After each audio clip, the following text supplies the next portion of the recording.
Hizb ഉറ്റ് Tahrir ഈ സംഘടന രൂപം കൊള്ളുന്നത് 1953 ജെറുസലത്തിലാണ്. ആ കാലയളവിൽ നമുക്കറിയാം 1948 ഇസ്രായേലിന്റെ രൂപീകരണവുമായിട്ട് ബന്ധപ്പെട്ട തീവ്രവാദ സംഘടനകൾ അവിടെ പ്രവർത്തിച്ചിരുന്നതും മറ്റുമായിട്ട്.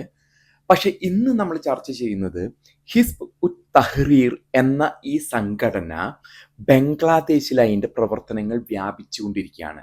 ഒരു കാലഘട്ടത്തിൽ 2000 വർഷത്തിലൊക്കെയാണ് ബംഗ്ലാദേശിൽ ഇത് ഉത്ഭവിക്കുന്നതെങ്കിലും 2009 ആയപ്പോഴേക്കും ബംഗ്ലാദേശ് സർക്കാർ തന്നെ ഈ ഒരു സംഘടനയെ അവിടെ നിരോധിച്ചിരുന്നു, ബംഗ്ലാദേശ് എന്ന രാജ്യത്ത്. എന്നാൽ വീണ്ടും അത് തലപൊക്കി വരുന്നതായിട്ടാണ് നമുക്ക് കാണാൻ സാധിക്കുന്നത്. ഇപ്പം അടുത്ത് സംഭവിച്ചിരിക്കുന്ന ഷെയ്ഖ് ഹസീനയെ മാറ്റി അവിടെ മുഹമ്മദ് യൂനൂസ് എന്നൊരു പുതിയ പ്രൈം മിനിസ്റ്റർ അധികാരത്തിൽ വന്നിരിക്കുന്നു. അതോടൊപ്പം തന്നെ ഈ തീവ്രവാദ സംഘടനകളെയും ഇതിലേക്ക് ചേർത്തിയിരിക്കുന്നു മുഹമ്മദ് യൂനൂസ്.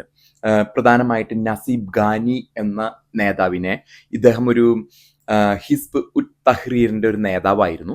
ഈ നേതാവിനെ ഭരണ തലത്തിലേക്ക് തന്നെ കൊണ്ടുവന്നിരിക്കുകയാണ് മുഹമ്മദ് യൂനൂസ് എന്ന ബംഗ്ലാദേശ് പ്രധാനമന്ത്രി.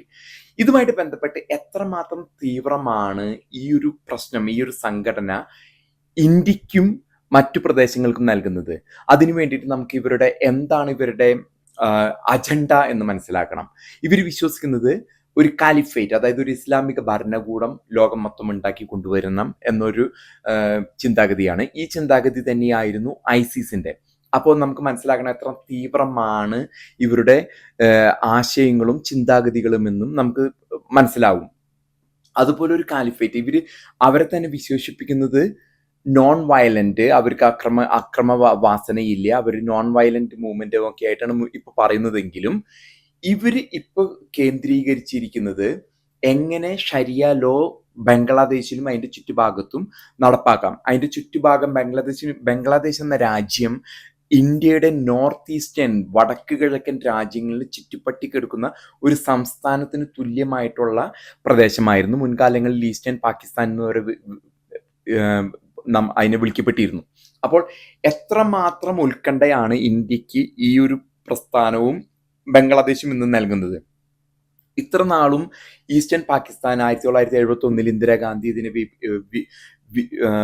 ഈസ്റ്റേൺ പാകിസ്ഥാൻ എന്ന പേര് മാറ്റി ഒരു വിഘടിച്ച് പാകിസ്ഥാനിൽ നിന്നും വേർപ്പെടുത്തിയ ഒരു രാജ്യമായി രൂപം കൊണ്ടിട്ട് അതിനുശേഷം ഏറ്റവും വലിയൊരു ത്രെറ്റായിട്ടാണ് ഇന്ന് ബംഗ്ലാദേശ് ഇന്ത്യക്ക് മുമ്പിൽ നിലകൊള്ളുന്നത്.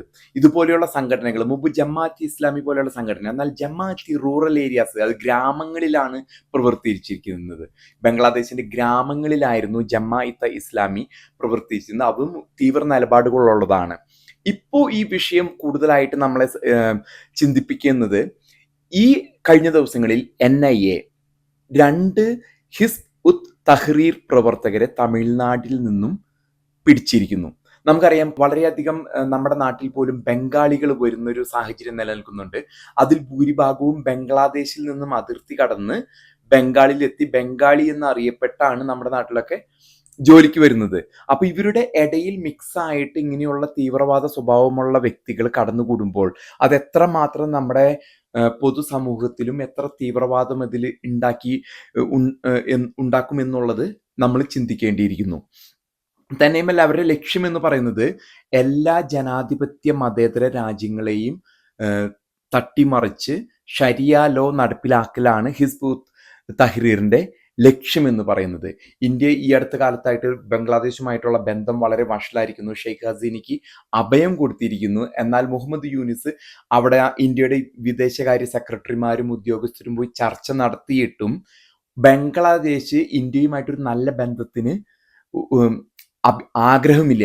അവരുടെ പിന്നിൽ ആരാണ്? നമുക്ക് വ്യക്തമായിട്ടും അറിയാം, പാകിസ്ഥാൻ ഉണ്ട്. പിന്നെ നമ്മുടെ ചില ചിന്തകർ പറയുന്നത് പോലെ പാകിസ്ഥാൻ്റെ പിന്നിലായിട്ട് ഒരു പക്ഷേ അമേരിക്ക പോലും ഉണ്ടോ? അമേരിക്കയുടെ ഡീപ് സ്റ്റേറ്റിനെ കുറിച്ചൊക്കെ പലരും ചർച്ച ചെയ്യുന്നുണ്ടായിരുന്നു. അമേരിക്കൻ ഡീപ് സ്റ്റേറ്റിന്റെ, കാരണം ഒരു സുപ്രഭാതത്തിൽ വളരെ സമാധാനമായി ഇരുന്നിരുന്ന ഒരു രാജ്യത്ത് പെട്ടെന്ന് ആക്രമണം പൊട്ടിപ്പുറപ്പെടുന്നു. 300 ആൾക്കാരെ ഷെയ്ഖ് ഹസീന വധിക്കുന്നു. ഇന്ന് മുഹമ്മദ് യൂനിസ് ഭരണകൂടം ഇന്ത്യയോട് ആവശ്യപ്പെടുന്നത് ഷെയ്ഖ് ഹസീനയെ തിരിച്ചു കൊടുക്കൂ. കാരണം അവിടെ കുറെ അധികം 300ഓളം പ്രൊട്ടസ്റ്റ് അവിടെ പ്രതിഷേധിച്ചിരുന്ന ആൾക്കാരെ കൊന്നതുമായിട്ട് ബന്ധപ്പെട്ട് അവരെ വിചാരണ ചെയ്യുന്നതിന് വേണ്ടി വിട്ടുകൊടുക്കാനാണ് മുഹമ്മദ് യൂനുസ് ഭരണകൂടം ആവശ്യപ്പെടുന്നത്. അപ്പോൾ ഈ ഒരു സാഹചര്യത്തിൽ എത്രമാത്രം തീവ്രമാണ്, എത്രമാത്രം ഭീഷണിയാണ് ഇന്ത്യക്ക് ബംഗ്ലാദേശിൽ നിന്നും വന്നുകൊണ്ടിരിക്കുന്നത്. ഒപ്പം തന്നെ അതിൻ്റെ ചുറ്റും കിടക്കുന്ന സംസ്ഥാനങ്ങൾ മണിപ്പൂർ, സിക്കിം, നാഗാലാൻഡ്, ഇത്തരത്തിലുള്ള മിസോറാം പോലെയുള്ള സംസ്ഥാനങ്ങളിൽ മ്യാൻമറിൽ നിന്നും കടന്നുകയറ്റം, അതിർത്തി. അപ്പോൾ ഇന്ത്യക്ക് ഏറ്റവും ഭീഷണി മുൻകാലങ്ങളിൽ കാശ്മീർ ആയിരുന്നെങ്കിൽ ബംഗ്ലാദേശും വടക്ക് കിഴക്കൻ സംസ്ഥാനങ്ങളിൽ നിന്നും വളരെ ശക്തമായിട്ടുള്ള ഒരു ഭീഷണി ഇന്ത്യക്ക് വരും കാലങ്ങളിൽ വന്നുകൊണ്ടിരിക്കും എന്ന് വേണം ഇതിൽ നിന്നും മനസ്സിലാക്കാനായിട്ട്. അതിനൊരു ഉദാഹരണമാണ് ഹിസ്ബ് ഉത് തഹ്രീർ എന്ന സംഘടനയുടെ നേതാവിനെ തന്നെ ഭരണതലത്തിൽ ഈ മുഹമ്മദ് യൂനുസ് എന്ന പ്രധാനമന്ത്രി കൊണ്ടുവന്നിരിക്കുന്നു. അപ്പോൾ വ്യക്തമായിട്ടും ഇന്ത്യക്ക് ഒരു ഭീഷണിയായിട്ട് ബംഗ്ലാദേശ് മാറുകയാണോ എന്ന് മനസ്സിലാക്കണം. ഒപ്പം പാകിസ്ഥാനും കൂടി കൂടിക്കഴിഞ്ഞാൽ ഇന്ത്യയുടെ ഒരു പ്രത്യേക മേഖലയിൽ, വടക്കു കിഴക്കൻ മേഖലയിൽ വലിയ രീതിയിലുള്ള തീവ്രവാദവും അക്രമങ്ങളും, അതോടൊപ്പം അതിൻ്റെ ഓവർഫ്ലോ, ഇന്ത്യയുടെ ആശങ്ക എന്ന് പറഞ്ഞാൽ ബംഗ്ലാദേശിൽ നിന്നുള്ള ഈ ഇസ്ലാമിക ശക്തികളുടെ ഓവർഫ്ലോ മറ്റ് സ്ഥലങ്ങളിലേക്ക് കത്തിപ്പടരുമോ. അതിന് ഏറ്റവും വളക്കൂറുള്ള മണ്ണ് നമുക്കറിയാം. തെക്കേ ഇന്ത്യയിൽ പോലും ഇപ്പോൾ തമിഴ്നാട്ടിൽ നിന്നാണ് 2 ആൾക്കാരെ പിടിച്ചിരിക്കുന്നത്. മുമ്പ് PFI കേസ് വന്നപ്പോഴും ബംഗ്ലാദേശികൾ ഇതിൽ ഉൾപ്പെട്ടതായിട്ട്, ബംഗ്ലാദേശി പൗരന്മാരും ഇതിൽ ഉൾപ്പെട്ടതായിട്ട് നമുക്ക് കാണാൻ സാധിച്ചിരുന്നു. അപ്പം എത്രമാത്രം നമ്മുടെ തെക്കേ ഇന്ത്യൻ സംസ്ഥാനങ്ങളിൽ ഈ തീവ്രവാദങ്ങൾ, സ്ലീപ്പിംഗ് സെല്ലുകൾ ഉണ്ടായിരിക്കുമോ എന്നുള്ളത് നമ്മളെ എല്ലാവരെയും ചിന്തിക്കേണ്ട ഒരു വിഷയമാണ്.